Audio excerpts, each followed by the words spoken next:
والله اخوي ابو يوسف هي هاي سالفه كذا. اولا انت طغيت وسويت اللي ما يسوي احد.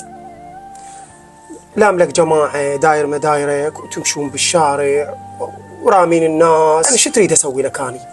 بس صرت افتهم. وبعد اكو شغله ثانيه. وهي العالم اللي انت لامها داير مدايرك وتاكل وياك وتشرب وياك، مثل ما تحكي وياك تروح تفتن يما بكرم عليك.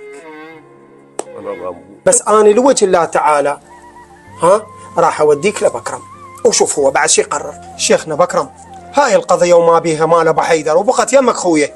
خويا ابو يوسف، انا سوالف محسن كلها سامحها وكلها اعرفها، وانا قلت للناس اللي جتني قلت لهم البخت يعثر وهالبخت هذا العثره.